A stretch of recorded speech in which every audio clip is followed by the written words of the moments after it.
For folks who make a living off fishing or tourism, it has been rough since the oil spill. And for folks who depend on both, it's been disastrous. Tracy Redding, who lines up fishing charters for tourists, is in that boat. Fox 10 News reporter Matt Barentine has her story. From her home along the Bon Secours River, Tracy Redding makes a living setting up charter fishing trips.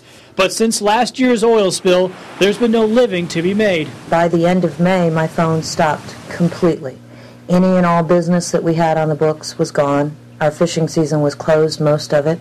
Even when they opened it back up, we didn't have the confidence. The tourists were already gone. In an impassioned plea last week, Redding spoke up at a meeting with Alabama State Attorney General Luther Strange. She wanted to know what he was doing to help.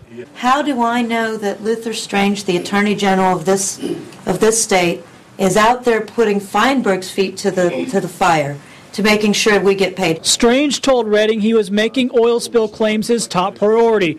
Regardless, Redding still waits after applying for an interim claim from the GCCF in December.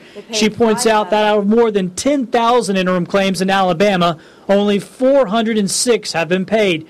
She says Feinberg is only paying the folks who sign away their rights to sue. You're doing a great job of telling people you either sign the paperwork to not sue us, or we are going to drag you out till you starve. Redding says for her, a final payment is out of the question because the charter business has yet to bounce back. By this time of the year, we should really be gearing up.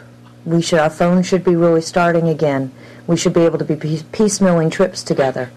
And that's just not happening yet. Without a check, Redding says her options are getting slimmer, and the business she has worked years to build is in jeopardy of closing. If another month or two comes down the line and I can't make a mortgage payment, if I actually have a chance of losing my house, I'm going to have to consider signing that piece of paper. We have no option but to sit and wait and hope that eventually somebody does the right thing. And my confidence in that happening is diminishing every day. In Foley, Matt Barentine, Fox 10 News. For those in Alabama who opted for that quick pay option and signed a release, 96% of them have received their checks.